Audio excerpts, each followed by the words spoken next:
Bienvenidos a otra de las conversaciones en español sobre el trilema energético. Nuestros anfitriones, María Luisa y Ham, conversan hoy con Elena Lapeira, socia de PwC y responsable global del sector de energía. Elena lleva 17 años en Price y anteriormente estuvo en Bearing Point y en Arthur Andersen.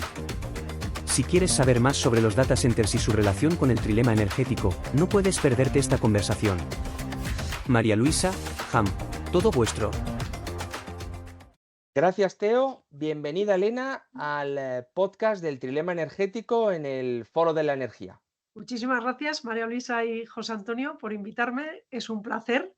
Fantástico. Encantados también nosotros de tenerte aquí. Oye, empezamos, como hacemos con todos y todas las invitadas, pidiéndote que compartas con nosotros un dato que te parezca relevante respecto al trilema energético y al tema que vamos a tratar hoy del consumo energético en los data centers. Fenomenal. Pues mirar, yo destacaría dos datos que a mí al menos me parecen muy relevantes y que probablemente la audiencia las desconozca. Y es que las previsiones de consumo desde el punto de vista eléctrico a 2030 ascienden al 8% por parte de los data centers. Y el segundo, porque este salto se va a dar derivado de, sobre todo de esta nueva, de la era digital en la que vivimos y sobre todo el mundo de la IA, actualmente hoy en el mundo tenemos un consumo de 7 gigas, de los cuales el 60% está en Estados Unidos y el resto está repartido en el globo. Pues España, a día de hoy, tiene en desarrollo a 2030 10 gigas. O sea, hay una petición para desarrollar 10 gigas cuando en el mundo tenemos 7 gigas, con lo cual hay algo que no casa bien, que tenemos que estructurarlo. Hablamos de data centers y me llama la atención que las unidades de medida no son los metros cuadrados o el número de servidores, sino que al final son los megavatios. Y construimos un data center de 100 megavatios o de 50 o de los que correspondan. ¿Por qué no nos das algún dato más que nos ponga en contexto sobre qué hacen los data centers y qué relación tienen con el consumo energético? Pues mira, el mundo de los megavatios lo voy a asemejar a cuánto vale una compañía en bolsa. Y como os podéis imaginar, una compañía vale en bolsa en tanto cuanto puede desarrollar su plan de negocio. Distinguiré los dos tipos de data centers que tenemos, los de colocación, esto es cualquier servicio que se presta a compañías corporativas, versus los data centers de los hiperescalares, no solo el Amazon, Google, Microsoft de turno, sino también las plataformas como pueden ser un TikTok o puede ser Meta. Entonces, ellos, ¿qué buscan cuando solicitan los megavatios que van a requerir? No es algo que requieran esos megavatios en el corto plazo, sino lo que se están asegurando que a largo plazo tengan toda esa capacidad, porque eso implica más pipeline de contratos, más clientes y por tanto más valor. Con lo cual, los megavatios de alguna manera están proyectando el valor de la compañía. ¿Pero 10 gigas en cuanto accedan a la red? No, serán 10 gigas, o los que sean en España, que vaya teniendo un incremento gradual cuando los data centers vayan metiendo los contratos con terceros. Entonces, eso es una muy buena pregunta porque hay quien dice, ¿cómo es viable todo este número de megavatios? ¿No? Pues eso son proyecciones a futuros.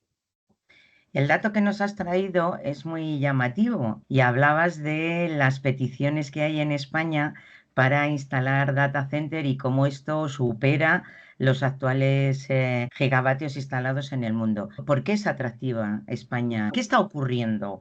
Desde tu punto de vista que decías, algo no encaja. Cuéntanos qué es ese algo que no encaja. En Europa, y concretamente cuando nos vamos al mercado de los data centers, seguramente muchos de los oyentes hayan escuchado la palabra FLAP, que FLAP corresponde a Frankfurt, Londres, Ámsterdam, París y ahora se le une una D que es Dublín. Estos son mercados de data centers históricos donde hay muchos megas ya instalados, con lo cual hay ciertos polos que se están saturando. ¿Qué ha pasado en España? Pues cuando las compañías, me da igual si los de colocación o las propias plataformas de los hiperescalares buscan nuevos sitios, España tiene un tema reactivo, no lo busco yo, sino que están saturados otros estos y de repente vienen a España, igual que están yendo a Polonia o a Portugal a buscar localizaciones para implementar los data centers, esto por una parte. Y segundo, porque los fundamentales de mercado o los factores que tiene España son muy interesantes para el mundo del data center. Lo primero son localizaciones que estén lejos de potenciales espacios de desastres naturales. Y cuando digo desastres naturales también incluyo todo el tema de la seguridad o ciberseguridad.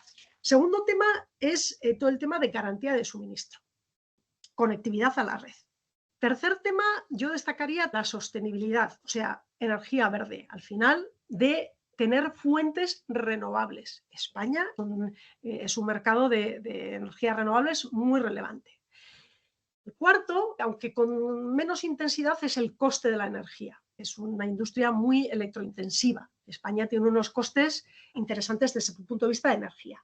Y por último, me gustaría destacar el tema de la conexión con África, América del Norte y América del Sur, en el sentido que el 50% de los cables que conectan con Europa pasan por España.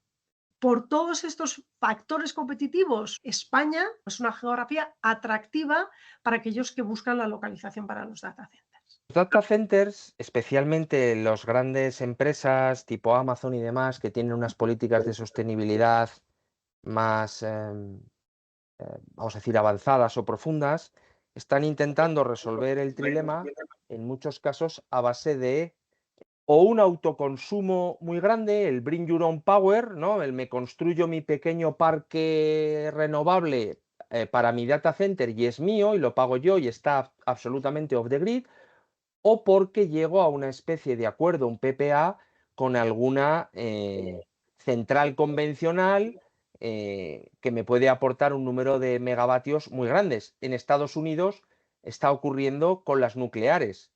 Pongo el data center al lado de la nuclear, 400 megas no se meten en la red, gasto menos, tengo la electricidad asegurada.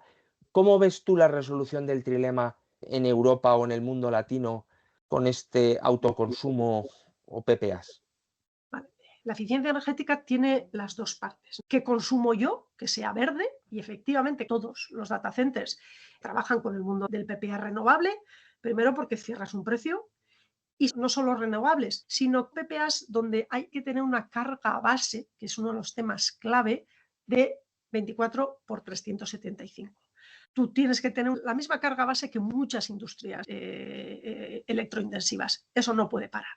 Hablando de eficiencia energética. Bueno, la eficiencia energética se visualiza desde múltiples formas. Uno has dicho tú, muy interesante, el tema autoconsumo. ¿Cómo puedo yo rebajar la demanda que tengo de energía? Pero hoy por hoy, la huella de carbono y la circularidad, la localización vuelve a ser uno de los temas claves en los data centers. ¿Por qué? Y lo voy a ilustrar con un ejemplo muy sencillito. Todo ese procesamiento de datos, la refrigeración, necesitas agua, ¿vale? Ese agua reduce la temperatura de lo que es el procesamiento, de los componentes, pero ese agua sale caliente. ¿Qué ocurre si nosotros tenemos una infraestructura al lado que precisa de fuentes de calor? Automáticamente proveemos de calor a esa otra infraestructura. Aprovechamos esa energía, esa fuente de calor, hacemos circularidad y bajamos la huella de carbono. Con lo cual, la eficiencia energética se ve desde múltiples ángulos. Autoconsumo, pero luego cómo utilizamos el tema de frío-calor, con aportar calor a otras infraestructuras. Elena, yo creo que nos ha quedado bastante claro qué es lo que necesita y lo que pide un data center. Pero yo te pregunto, ¿qué aporta un data center en términos de empleo, en términos de valor añadido a una región que se instala? Pues lo voy a ligar no solo que qué aporta, sino con el tema de la aceptación social. Y además aquí nos vamos a encontrar con situaciones muy dispares. Mucha gente cree que al final un data center es un contenedor, tú ahí metes los servidores, procesamos datos y esto pues tiene el empleo que tiene. Bueno, lo que se ha demostrado, sobre todo en el mundo de los hiperescalares, que los data centers llevan asociados mucha innovación. Pero ahora lo ligo al mundo de la aceptación social para que veáis cómo se percibe el mundo del data center en unos sitios y en otros. Si nos vamos al mundo de Aragón, donde sabéis que uno de los hiperescalares ha anunciado inversiones billonarias, ¿cómo lo ha percibido Aragón? Dice, bueno, fantástico, genero empleo, tengo suelo a mansalva y además traigo innovación. El suelo no es un problema en Aragón, con lo cual es como lo que yo digo, bienvenido Mr. Marshall, ocupen el espacio. Si nos vamos a otros lugares, y voy a poner el ejemplo de Madrid, donde Madrid es muy interesante por el tema de la demanda, donde el consumidor está cerca. Madrid es un polo de empleo relevante, tiene muchísimos temas de innovación que pueden estar asociados a esto u a otras cosas, y el suelo es un bien escaso. Con lo cual los data centers empiezan a competir y es cuando alguien dice, ¿pero qué nos aporta el data center? Bueno, el data center aporta todo lo que he dicho con anterioridad, pero dependiendo de dónde, la percepción es una, es otra. Si tienen que poner un data center en mi territorio, ¿qué es mejor? ¿Que pongan un data center de cripto, de inteligencia artificial, uno convencional? ¿Nos da igual? ¿Tengo A ver, interés? ¿Hay diferencia en el consumo?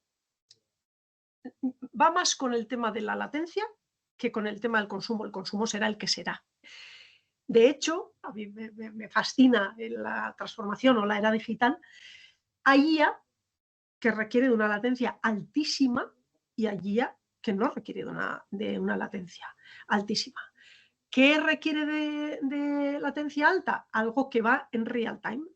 En el mundo energético hay lo que son las operaciones, los sistemas de control, todo lo que tú le metas que requiere la operación en real time tiene una latencia alta, ¿vale? Tú no puedes interrumpir la monitorización, los sistemas de control, todo aplicado al mundo de la IA para optimizar la operación. Pero luego hay otra IA que no tiene por qué tener una respuesta inmediata. Son cosas que se consumen una vez a la semana, te da inteligencia, te da automatización, pero no son unas cosas que necesitas. Entonces, es más la relevancia de la latencia que el consumo. De hecho, las criptos efectivamente consumen mucho, pero tú también los puedes de alguna manera regular. Entonces, yo creo que no es tanto el consumo, sino las latencias. Y sobre todo, dónde está la demanda. De hecho, en España tenemos 121 megas, de los cuales el 70% está distribuido entre Madrid y Cataluña. Pero si luego vemos los nuevos polos que están solicitando desarrollar data centers, está muy distribuido a lo largo y ancho de la geografía. Elena, hay un mantra que ha sido una constante dentro del Green Deal y que todavía sigue existiendo, y es que no hay kilovatio más verde que aquel que no se consume. Y el hecho de desvincular el consumo energético con el PIB de un país o incluso con su progresión económica es una realidad. Y precisamente la digitalización nos ha ayudado en temas de eficiencia energética, de control de procesos, a disminuir este consumo. Pero ahora, con esto que nos planteas de los data centers, resulta que hay un desequilibrio entre esta reducción del consumo energético per se por eficiencia y la necesidad de incrementar este consumo por la instalación de estos data centers de los que nos hablabas, con la consabida problemas de inversiones, nuevas infraestructuras, nuevo suministro. ¿Qué visión tienes tú al respecto de este tema y del consumo energético global? Efectivamente, la energía más barata es la que no se consume. Y por eso de la relevancia que tiene la sostenibilidad o la eficiencia energética en los data centers. Pero el data center es como una industria más. De hecho, es como cualquier electrointensivo. Lo que pasa es que a veces se ve como un consumidor incómodo. ¿Por qué? Porque necesita una carga base 24 por 375. Pero esto, con el mundo del despliegue de las renovables, pues a veces casa un poquito peor. Para mí, lo más relevante, y yo creo que es donde el Ministerio están haciendo un ejercicio muy relevante del tema de planificación a largo plazo de las infraestructuras. Y donde creo yo que está el tema mollar o core del mundo de los data centers. Pero igual que lo está el hidrógeno. Y lo ligo con la idea que daba al principio. Se solicitan una serie de megavatios que somos conscientes de que no se van a requerir en el momento número 1 del acceso a la red. Eso va a ir gradualmente creciendo en función de cómo van consumiendo el resto de las industrias, ¿vale? Cuando digo industrias, donde el tema de la tecnología, del procesamiento de datos, es clave para su desarrollo de competitividad, etcétera, etcétera. Entonces, volviendo a lo que os comentaba, el Ministerio está intentando hacer una estrategia a largo plazo, porque donde va a haber el gran cambio es cómo planifico el despliegue de la red para poder reindustrializar España o cualquier geografía a que hagamos alusión. Pues Elena, es un placer escucharte. Nos gustaría concluir con la misma pregunta que le hacemos a todos los invitados. ¿Qué le pedirías a la lámpara de Aladino para desbloquear el trilema energético?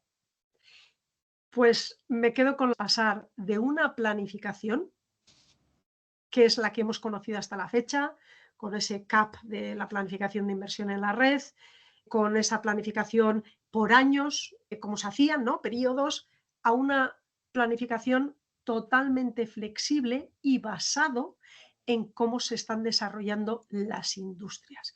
Esa sería mi petición. Fantástico. Pues tiene buena pinta, seguro que Aladino te lo concede y nos lo concede a todos. Yo creo que están en ello. Muchas gracias, Elena, por tu participación en este podcast. Un placer. A vosotros por invitarme y cuando queráis. Esperamos que os haya gustado. María Luisa y Ham comienzan ahora una serie de episodios sobre la energía nuclear, que es una fuente superligada al trilema energético. ¿Es realmente buena, bonita y barata?